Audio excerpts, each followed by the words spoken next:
All right, the third song, Далее, третья песня, Isaiah chapter 50. которую мы читаем в Исаии 50 главе.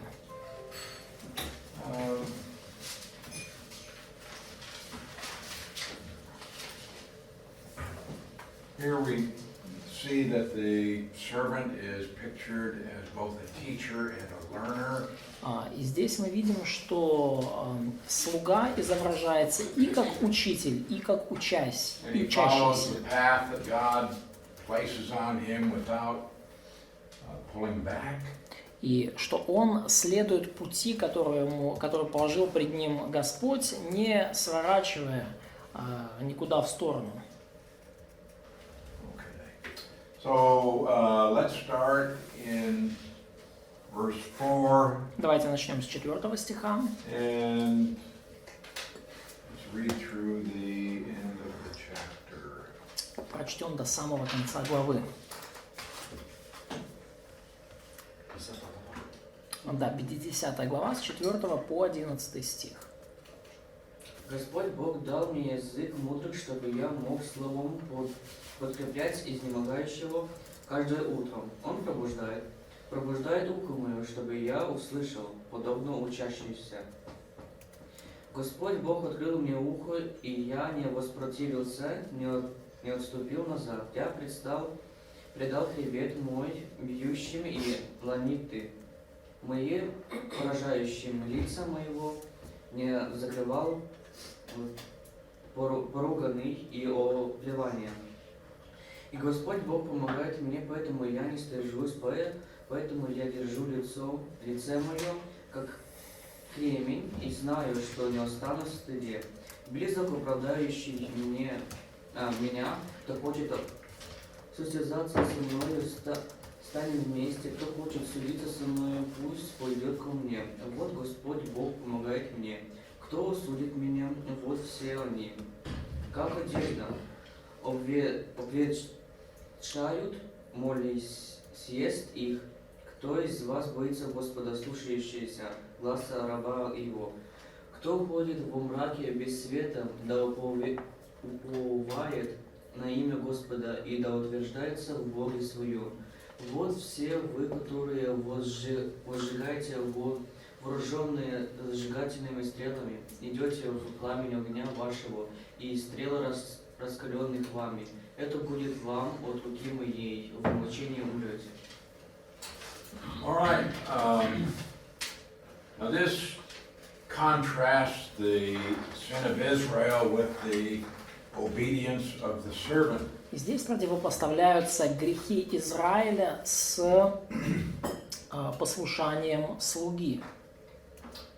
And we see that the Messiah will be persecuted, but ultimately he will be vindicated. И мы увидим, что Мессия будет гоним, но в конечном счете будет оправдан.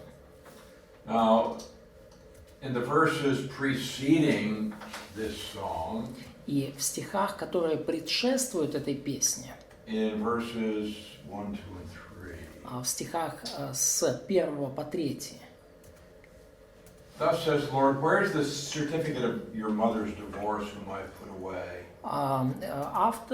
Бог утверждает, да, что где разводное письмо вашей матери, с которым я отпустил ее?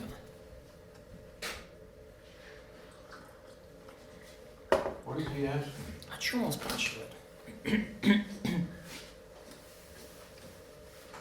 Что за разводное письмо?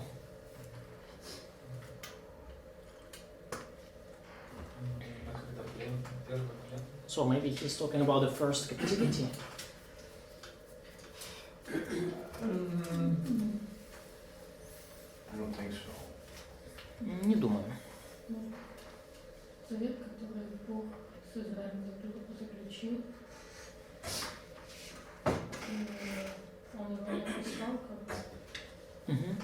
Вот в этом может иметься в виду, что где-то, что вы отошли от меня. Maybe he points to the covenant that God made with Israel, and he is pointing out that they left him, they abandoned his covenant. Well, the Lord is speaking here. Ну, здесь говорит Господь.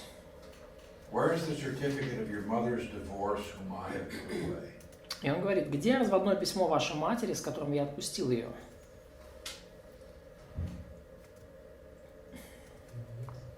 There is no letter. He did not let her go. Did God divorce Israel? Развелся ли Бог с Израилем?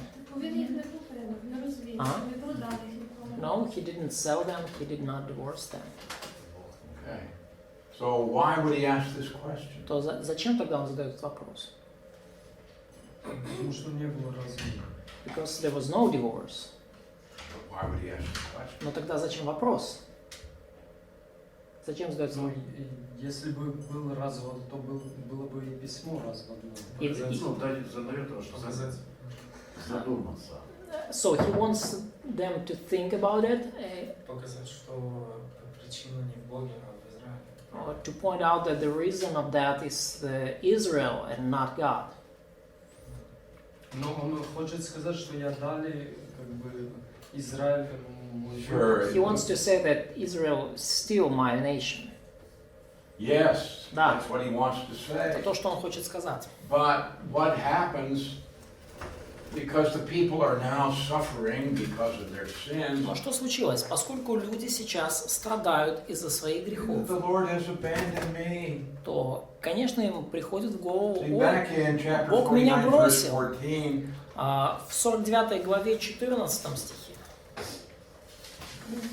Но Сион сказал, Господь оставил меня, владыка обо мне забыл. oh, God goes on the rest of this chapter to say, I haven't forgotten you. I've got great blessings. И Бог всю оставшуюся главу говорит, я не забыл вас, у меня великие благословения для вас еще приготовлены. I made promises, I'll keep those Я promises. дал обещания, я держу их. So God is saying, you're saying I've abandoned you. Where's the certificate of divorce? И они говорят, вот, Бог оставил нас. И Бог спрашивает, так, а где там разводное письмо? So he says, which of my creditors is it to whom I have sold you? Did God sell them? Или кому из своих кредиторов продал я вас? Да? Продал ли их Бог? He says, no, you sold yourselves into slavery. Нет, он говорит, вы сами себя продали в рабство. So for your iniquities you've sold yourselves. За беззаконие, за грехи ваши проданы. For your transgressions your mother has been put away. И за преступление ваше отпущено, мать ваша. So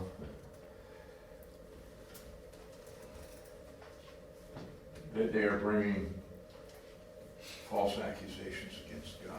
Они выдвинули вот таким образом ложное обвинение против Бога.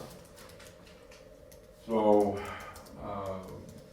we see here that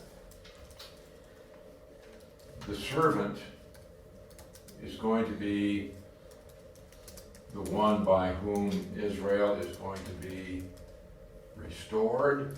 Мы видим, что слуга – это тот, через кого Израиль будет восстановлен. But the servant is going to be obedient even though his obedience results in suffering. И что слуга будет послушен, даже несмотря на то, что его послушание приведет в итоге к страданиям. So he expresses his confidence in God that he will be found innocent. И он выражает свою уверенность в Боге, он уверен в том, что в глазах Бога он будет признан невиновным.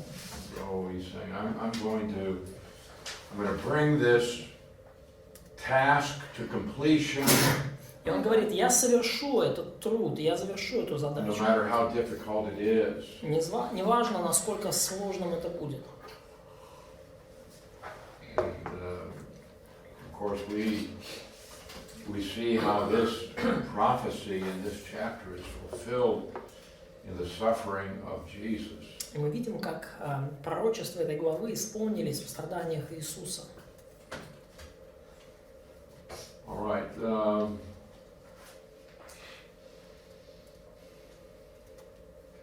So the servant is the one speaking in this song. Итак, в этой песне говорящий это сам слуга. Сам. All right, he speaks here about the Lord God. И он говорит здесь о Господе Боге. And he uses this title 4 times in verses 4 through 9. И с 4 по 9 стих 4 раза используется этот термин «Господь Бог». Now the servant here, he's speaking as a disciple. И слуга, раб здесь говорит как ученик. He's one who has learned directly from the Lord. Он учится непосредственно у Господа, 4 стих. Learned what he should say. Он слушает, что ему говорить. But he says the things that I've learned are not simply for my own benefit, but they are for the benefit of the people. И он говорит, что то, что я изучаю, это не только для моего блага, но также для блага моего народа. And what impresses me here is that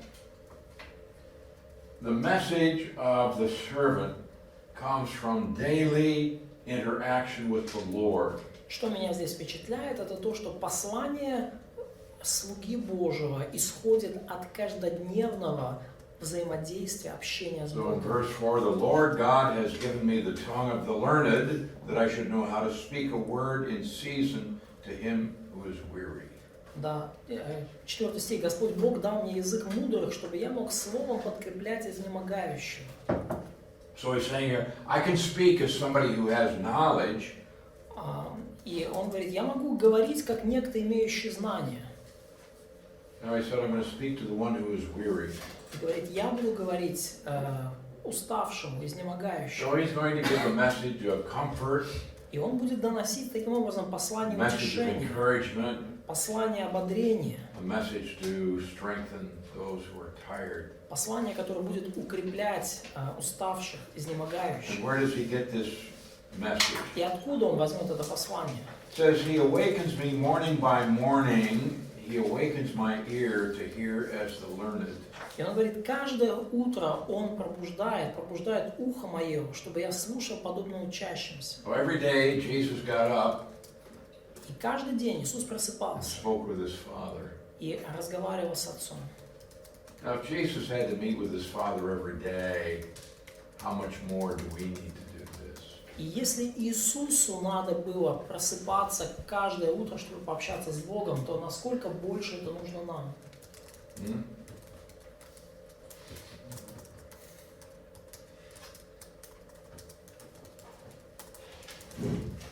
So,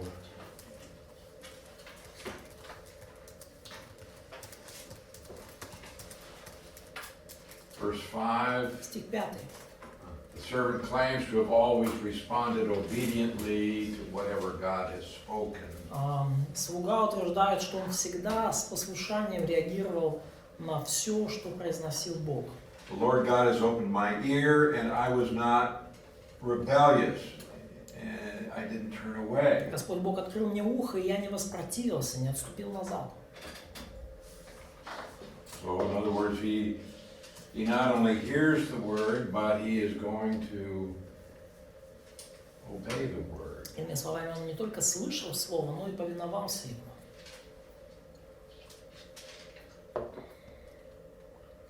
So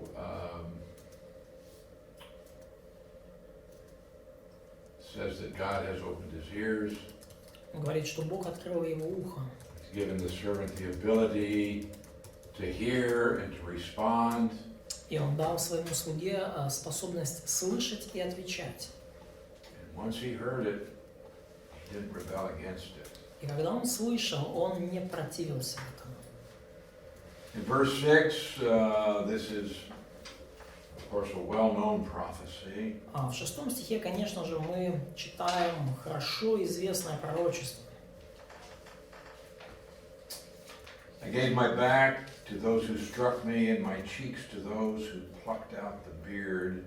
I didn't hide my face from shame and spitting. Я предал хребет мой бьющим, и ланиты мои поражающим, лица моего не закрывал от поругания и оплевания. So he's going to speak the word of the Lord, and it's going to be rejected violently. И он будет говорить Слово Господне, и это Слово будет отвергнуто, причем отвергнуто очень агрессивно. So not only did the servant endure this treatment, but he submitted to it without defending himself. И не только мы видим, что слуга перенес эти страдания, но он также добровольно предал себя этим страданиям, не пытаясь их избежать. Now we have this literally fulfilled in Jesus, although we don't have a statement about the beard being pulled out in the New Testament. И мы видим, как это буквальным образом исполнилось в Иисусе, хотя, конечно, может быть, мы не видим там прямых утверждений о том, что Иисусу рвали бороду в Новом Завете. But we know that this was fulfilled literally. Но мы знаем, что это исполнилось буквально. So this is not just some poetic description of suffering. То есть это не просто какое-то поэтическое описание страдания. But we have the literal fulfillment of this Но мы prophecy in Jesus. буквальное исполнение этого пророчества в жизни Иисуса. And therefore we ought to expect the literal fulfillment of the second advent prophecies. И потому мы можем ожидать, что пророчество о втором его пришествии исполнится также буквально. So Jesus lays down his life willingly. Потому Иисус добровольно положил жизнь свою. In verse 7, the Lord God will help me, therefore I will not be disgraced. 7 стих. «И Господь Бог помогает мне, поэтому я не стыжусь». So we may face opposition or persecution, but we should never be ashamed. И мы можем столкнуться с гонениями и преследованиями и противостоянием, но мы никогда не должны чувствовать себя постыженными.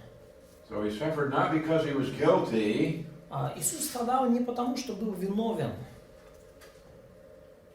and people may suffer for wrongdoing. Люди могут страдать из-за неверных поступков. Some might do it without complaint. И многие могут делать это не жалуясь. But Jesus is not indicating any guilt by the way that he suffered. Но Иисус в описании этих страданий не показывает никакой собственной вины. But we put our trust in God and believe that ultimately he is going to vindicate us. Мы полагаемся на Бога в том, что в конечном счете Он оправдает нас.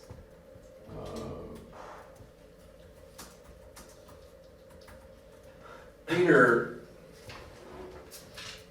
quotes a great deal from Isaiah. Петр очень много цитирует из книги Исаии. Let's look at a couple of verses in 1 Peter 2, Давайте посмотрим несколько стихов в 1 Петра 2 главе. in verse 21.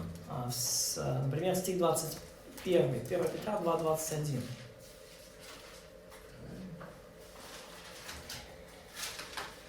Ибо вы к тому призваны, потому что Христос пострадал за нас, оставив нам пример, дабы мы шли по его следам. All right, Christ suffered for us, and he left us an example. Христос пострадал за нас и оставил нам пример.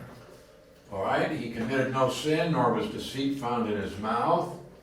Он не совершил греха, и в устах его не было никакой лжи. It's talking about when he was suffering. И это говорится о том, как он страдал, когда он страдал. In verse 23, В стихе 23. Будучи злословием, он не злословил взаимно, страданием угрожал, но предавал и судил правильно. let's read this word of God with a little more. Давайте, Василий, все-таки Слово Божье прочтем с большим выражением. Будучи злословием, он не злословил взаимно. Страдая не угрожал, но предавал, то суди праведно. All right, when he was insulted, he didn't insult in return. Когда он был оскорбляем, он не отвечал оскорблениями в ответ. When he suffered, he didn't threaten. Когда он страдал, то не угрожал в ответ. What did he do? Что он делал? He committed himself to him who judges righteously. Но он предавал себя и предавал эти учения праведному судье. So he gave it to the Lord. Он предавал это Господу.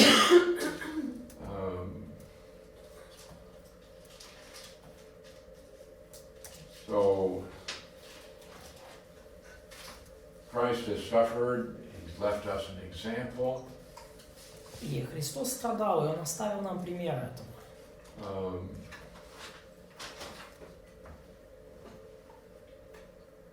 So in 1 Peter 4:19. 1 Петра 4:19, пожалуйста. Итак, страждущие по воле Божьей и дадут Ему, как верному Создателю души свои, делая добро. Okay. Can you trust God? Можете ли вы довериться Богу? Yes. Да. And that's what we need to do. Это то, что нам нужно сделать. So people may hurt you, И люди могут вас ранить, insult you. могут вас оскорбить. We have an example. И у нас есть примеры. У нас есть And the примеры. natural thing is for us to get angry И естественная наша реакция в таких ситуациях — это разгневаться. or to start feeling sorry for ourselves. Или начать жалеть себя. But we need to remember that there is the response that God requires of us. Responsive God. Да, но нам нужно помнить, что наши реакции должны быть предавать это все Господу. All right, in Isaiah 50, verse 7. Хорошо, вернемся к Исаии, 50 глава, 7 стих. The Lord God will help me, therefore I will not be disgraced. И Господь Бог помогает мне, поэтому я не стыжусь. Therefore I have set my face like a flint. Поэтому я держу лицо мое как кремень. What does that mean? Что это значит? Ну, твердо. I'm like firm. Firm? What does it mean to set your face firm? Что значит держать лицо твердо? Как кремень. Быть уверенным в Боге. Be confident in God.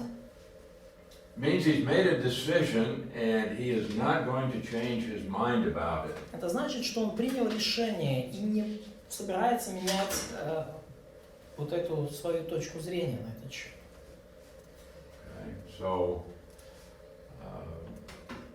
that's the meaning of set your face like flint. И в этом смысл этого образа держать лицо как кремень.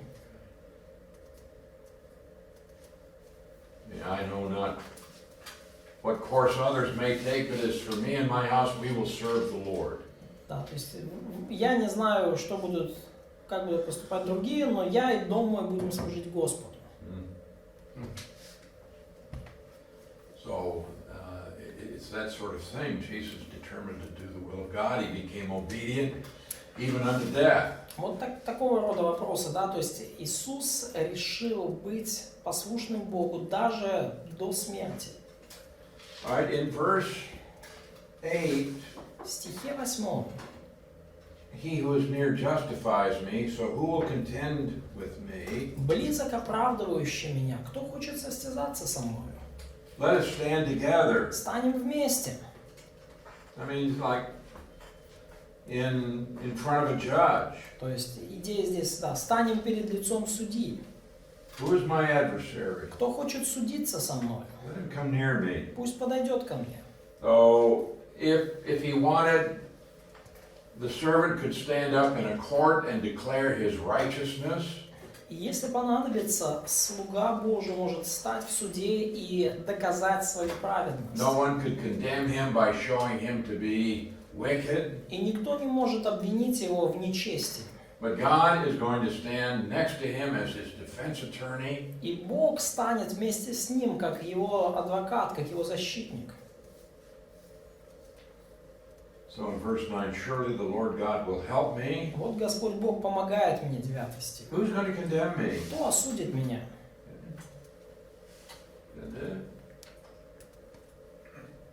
Those who would accuse him are all going to disappear.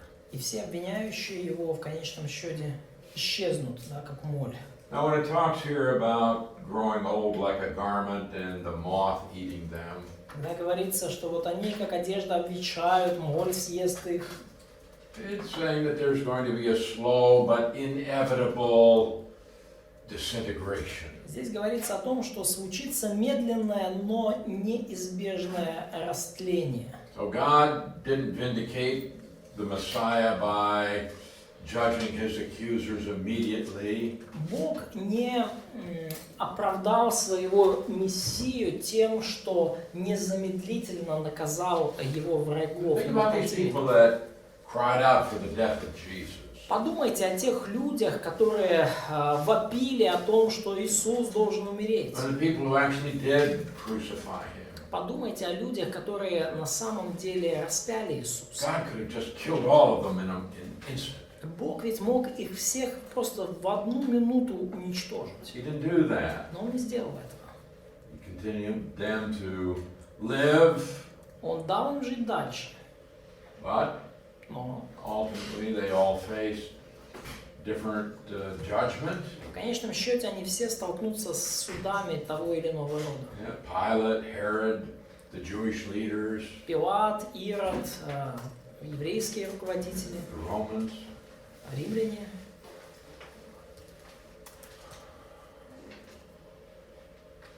All right, in verses 10 and 11, В стихах с 10 и 11 you can walk in the darkness or walk in the light.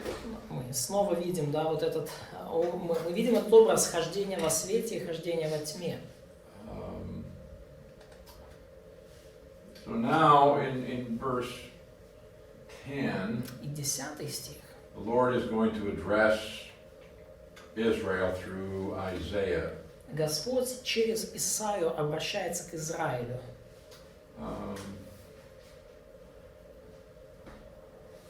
So who among you fears the Lord? Кто из вас боится Господа? Fearing the Lord and obeying the servant are synonymous in this context. Бояться Господа и слушаться гласа раба его в данном контексте это синонимы. For the Israelites were walking in darkness. Израильтяне в то время явно ходили во тьме. And these people need to turn back to the Lord. И этим людям необходимо было обратиться к Господу. So it says in verse 10, let him trust in the name of the Lord and rely on his God. Здесь говорится, да уповает на имя Господа и да утверждается в Боге своем. И он обращается к тем, кто ходит по тьме, да? So he addressing those who are walking in darkness, yes? Okay.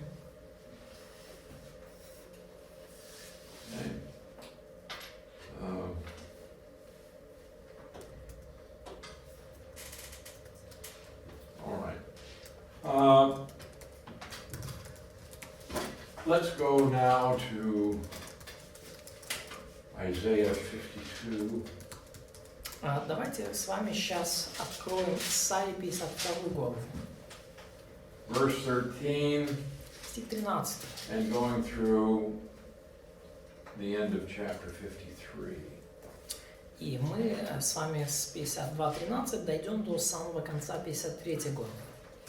This is the fourth servant song, Это четвертая песня the слуги, best known. наиболее известная из всех. And this song declares that the servant intercedes for others. И в этой песне говорится о том, что слуга будет ходатайствовать за Bearing всех, their punishments and afflictions. за других, и что он понесет их грехи и что их раны, But in the end, he's rewarded. но в конечном счете будет вознагражден.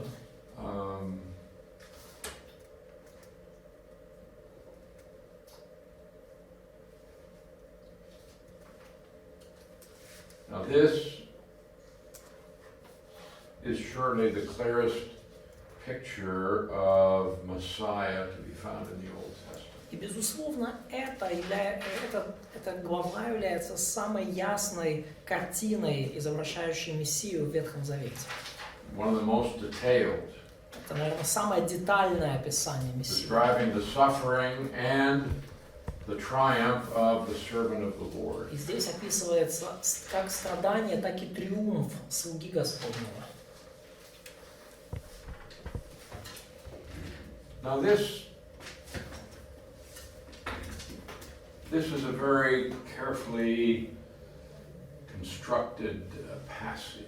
И важно понимать, что этот отрывок очень внимательно, очень продуманно составлен. All right, let me find something here.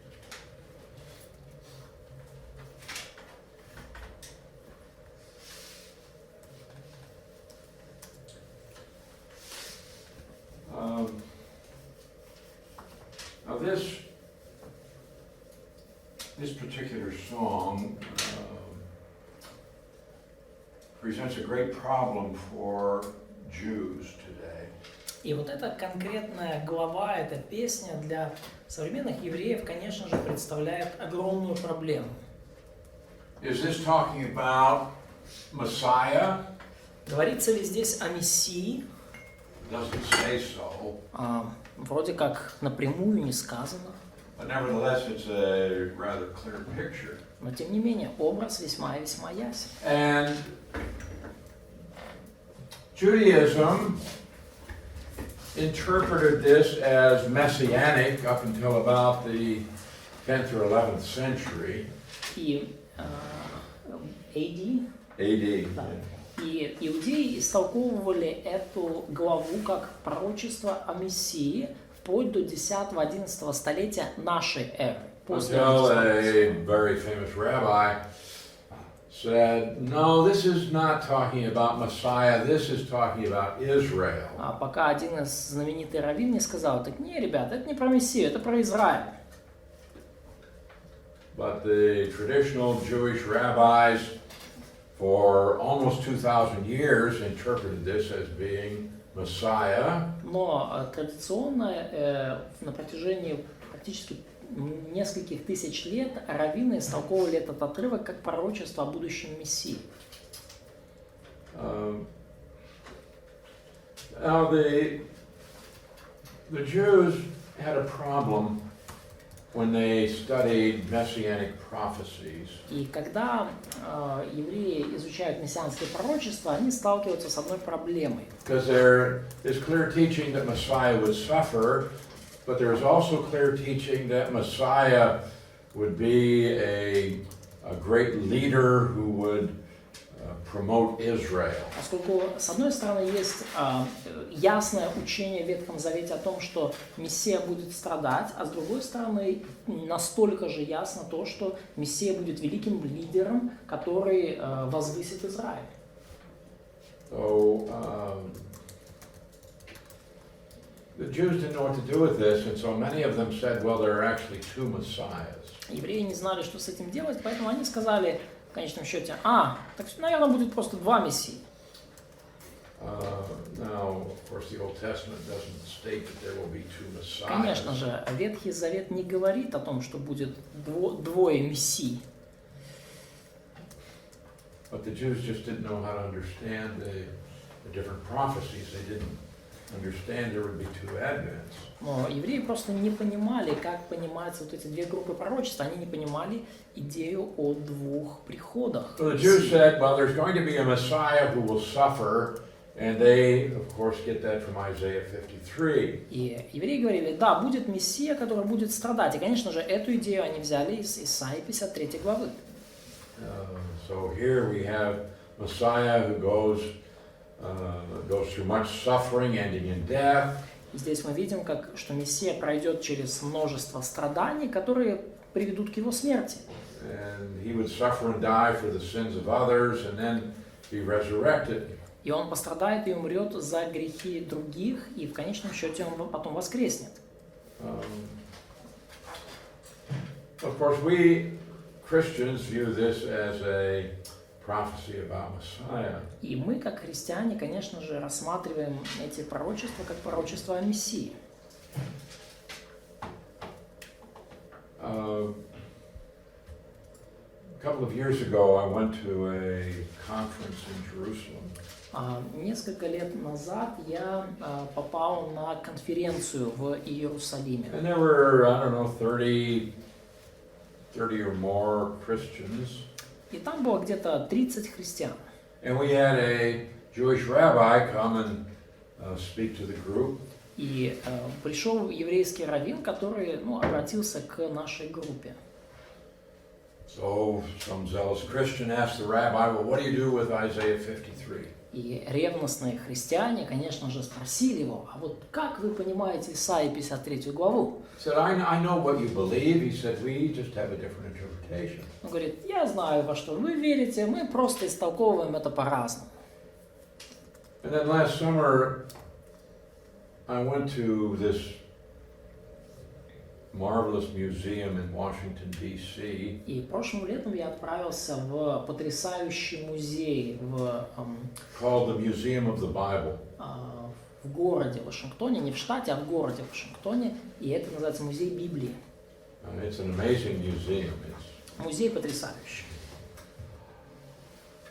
And one of the things that they have there is a Jew Что у них там есть? Одна интересная вещь, там не вещь. Там who есть... is making a copy of the Tanakh on vellum.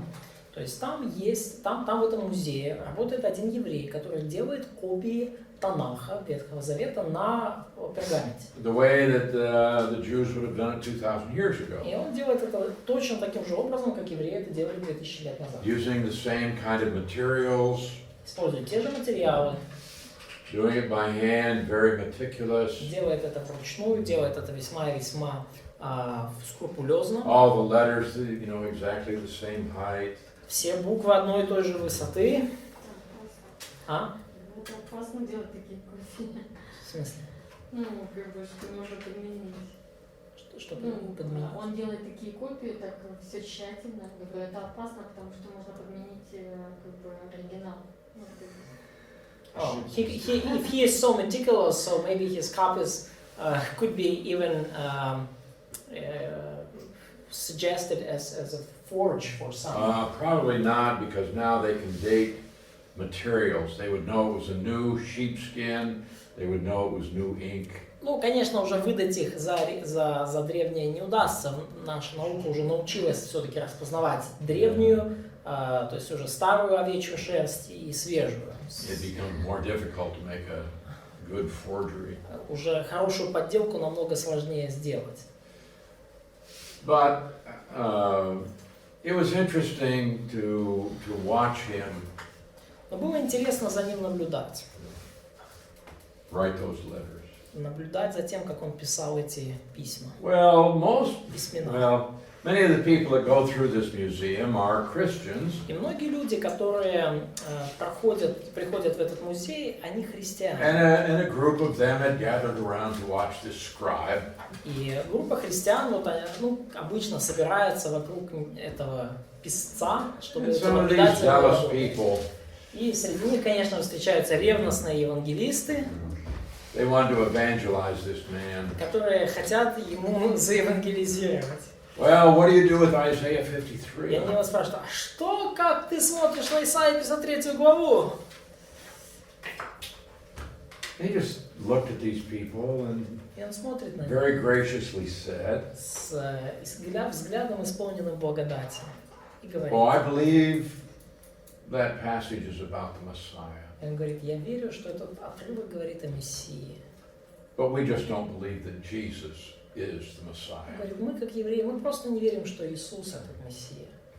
Now, I'm sure this man must get that question every day Я or many уверен, times. что этому человеку приходится отвечать на такие вопросы каждый день, по нескольку раз.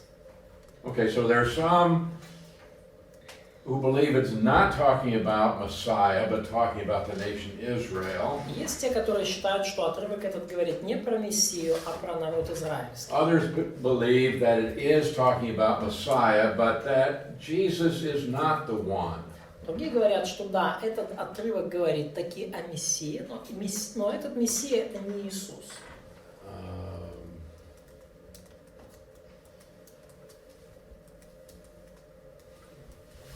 All right, Isaiah 52:13 through 53:12. Итак, давайте посмотрим Исайя 52 с 13 стиха. It deals with the reason for the suffering of the servant. И этот отрывок описывает причину, по которой рабу, слуге приходится страдать. Okay, and the death of the servant. Здесь описывается смерть раба. Right, verses 13 to 15. В стихах с 13 по Of 15. chapter 52, they introduce the entire section. Главы 52 вообще это вступление для вот этого целого раздела. Verses 1 through 9. В стихах с 1 по 9 53 главы. It's like it's Israel's future confession. Здесь такое своего рода будущее исповедание Израиля. It's something they will confess in the future. Это нечто, что они будут исповедовать в And будущем. then in verses 10 through 12, it will give the theology of the suffering servant. Но с 10 по 12 стих 53 главы мы видим здесь своего рода богословие страдающего слуги.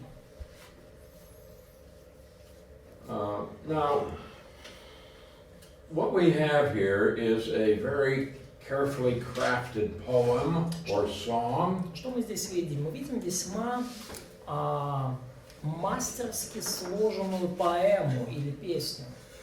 And how many verses do we have? Сколько у нас там стихов? 12, 12. 53, Plus, Or maybe 15. 15. plus 3, that makes... 3 плюс 12. Yeah, unfortunately, they made a chapter break. К сожалению, как-то они криво сделали разбиение на главы.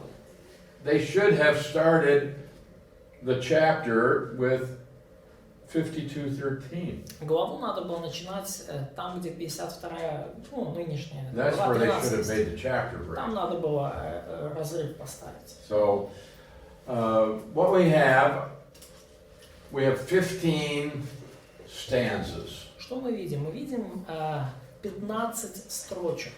And they fall into 5 groups of 3 stanzas. И вот эти 15 строк, они как бы на 5 куплетов по 3 разделены. Понятно термин станза? Станза, поэтический термин. Ладно, окей. Это поэтический термин. То есть то, что как бы каждый стих в нашей Библии, это как бы такая поэтическая станза. То есть станза это несколько фраз или несколько предложений. It's like when you sing a song, Как когда, например, поете песню, okay, and you have 4 lines. и у вас там 4 строчки в куплете, да? So that's the first stanza, and then То есть вот это вот. you sing the second stanza. Потом вы поете там второй куплет, да? Куплет, да? Да, Станция. куплет. Ну, можно так сказать. Well, couplet usually is 2 lines, but Yeah, it's too difficult to. no, you can understand, can't you?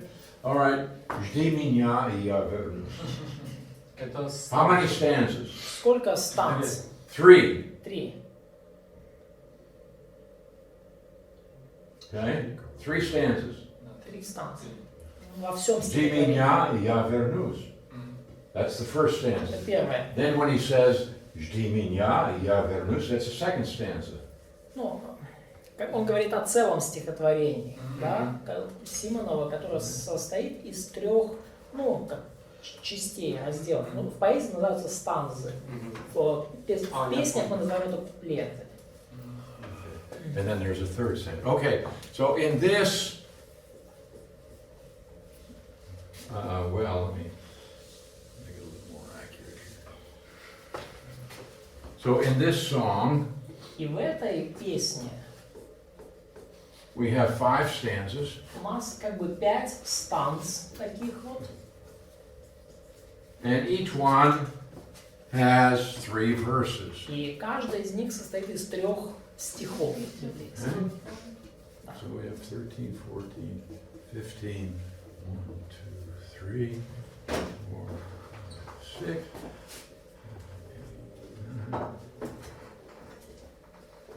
Okay? And each one, I mean, the whole thing makes up the song, but each of these stanzas is a unit. И то есть все 5 они формируют целостную песню, но каждая из станц в отдельности это отдельный блок. То есть отдельный такой куплет цельный. All right. So we start out with the first stanza. Behold my servant. И мы начинаем с первой станзы «Вот раб мой».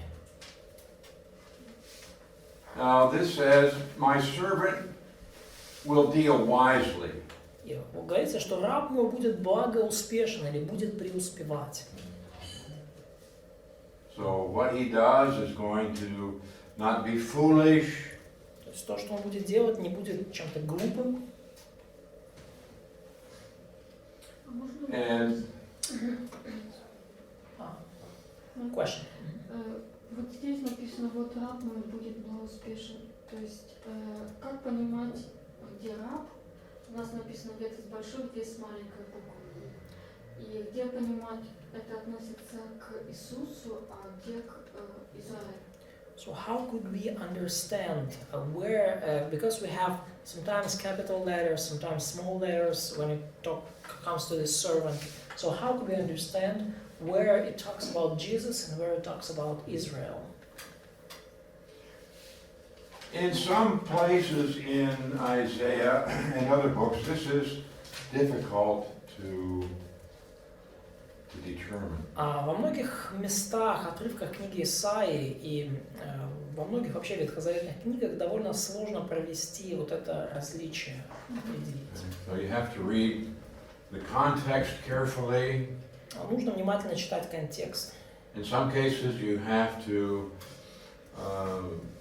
we have to find out is this quoted in the New Testament as being fulfilled in Christ? В некоторых случаях нам нужно уточнить, цитируется ли это место конкретное в Новом Завете, будучи привязано ко Христу и к Его жизни. So in some cases it's hard to know. И в некоторых случаях вообще довольно сложно сказать. So you're going to have to look carefully at the context. Внимательно нужно смотреть на контекст. So in some cases it may be talking about Israel as the servant. Порой об Израиле говорится как о рабе. But then you read, my servant will bring salvation to the Gentiles. You say, wait a minute, that can't be Israel. И потом cannot. Cannot, yeah. И потом вы говорите, потом вы находите, да, что мой слуга принесет спасение язычникам. И вы так, стоп, это уже не может быть Израиль. Потому что Израиль уже не выполняет. Because Israel is no longer functioning this way. That's Yeah. Да. And nor will they provide that kind of spiritual benefit in the future. Ну и также они не принесут это духовное благо и в будущем.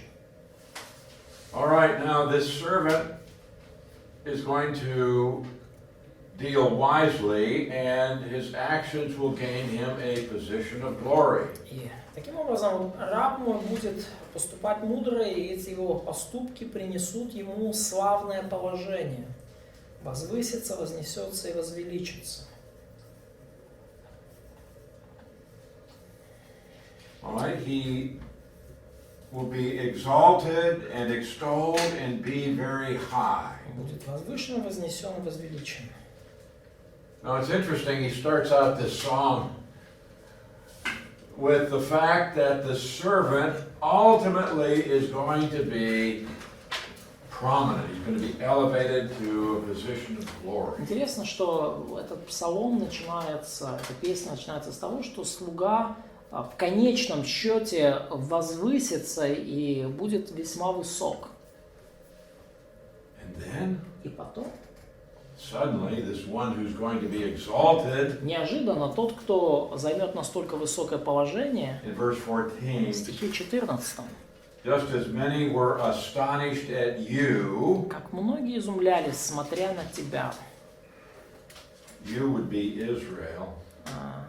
на тебя это Израиль. А? В мене багато хто ним не бувався. Це який вірш? 13-14? 14. Багато хто ним не бувався, нема тепер. Yeah, sometimes it is second person here, singular, or sometimes it is third person on him or on you. Mhm. Yeah, in different translation render this differently. Ну, в украинском третьем лице, да, тут во втором лице.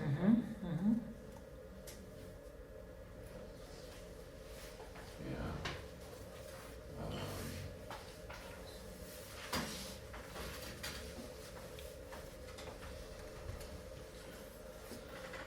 Yeah, they were astonished at you. This is, he's saying, okay, Israel, you're going to have suffering. То есть, сдивившихся на тебя, да, то есть говорит, что Израиль, тебя ждут страдания. People are going to look at Israel and say, look what the Jews have suffered. И люди будут смотреть и говорить, вот как страдают иудеи. It says, so his visage was marred more than any man. То есть, как многие изумлялись, смотря на тебя, и столько же был обезображен паче всякого человека лик его. Okay, his appearance, Да, и probably лицо его. his face. Скорее всего, да, речь о лице его. Now it says that it was disfigured. И здесь говорится, что оно было обезображено. And his form, that's his body. То есть, да, потеряло его тело, да, потеряло форму. His Потеряло body was образ. disfigured more than the sons of men. То есть тело его было обезображено больше всякого человека. So this one who is going to be high and exalted То есть вот этот вот, кто будет возвышен и возвеличен, is one who is going to be beaten so badly that you can hardly recognize him as a man. будет при этом избит так сильно, что вы с трудом сможете различить в нем человека. Verse Стих 15, 15. so shall he sprinkle many nations. Так многие народы, у нас написано, приведет он в изумление, sprinkle. Sprinkle, Да, yeah. но вообще... Splatter. Да, но There you буквально have. окропит. He will amaze, or make wonder. Yeah.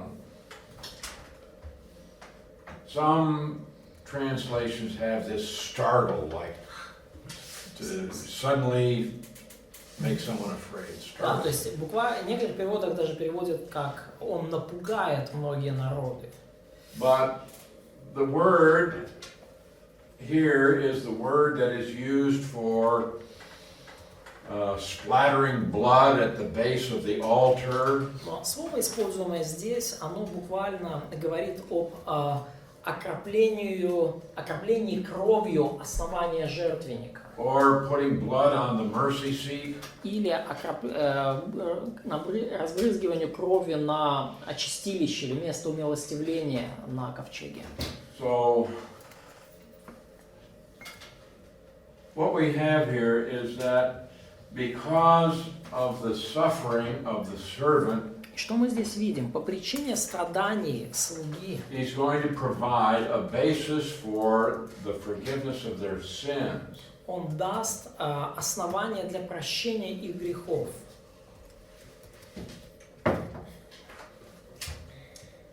So we have here, this is not literal, of course, И, конечно же, это не буквальное прочтение здесь. but we have this servant who is going to be greatly disfigured, and his blood is going to splatter the nations. То есть мы видим здесь образ того, что вот этот слуга будет очень сильно обезображен, избит, и его кровь, она просто разбрызгается по всем народам. In other words, he's going to be providing the basis for forgiveness. Иными словами, он даст основание для прощения. So kings will shut their mouths at him. Так что цари, Много народу приведет он в изумление. цари закроют, приведет им изумление, цари закроют перед ним уста свои. You don't have kings there? Yeah, we have that. I'm sorry. Okay. So what this... usually when you have the execution of a criminal, Обычно, когда происходит казнь преступника, that doesn't cause people in authority to stop talking. обычно это не приводит к тому, что люди, находящиеся во власти, перестают говорить. But this is saying kings won't have any answer for this. Но здесь говорится о том, что у царей не будет никакого ответа на это. For what had not been told them they shall see, what they had not heard they shall consider. Ибо они увидят то, о чем не было говорено им, и узнают то, чего не слыхали. This is saying they're going to have to think about this account of Jesus. То есть им придется подумать об этом случае Иисуса, об этом повествовании об Иисусе. So even though Jesus is the servant who's going to be greatly abused, И потому, хотя Иисус и будет рабом, хотя Он и подвергнется очень жестокому even обращению, those in authority will have to think about this. но даже люди, находящиеся во власти, в итоге вынуждены будут задуматься о Его деле. All right, that's the first stanza. Хорошо, это первая станза, первый куплет песни.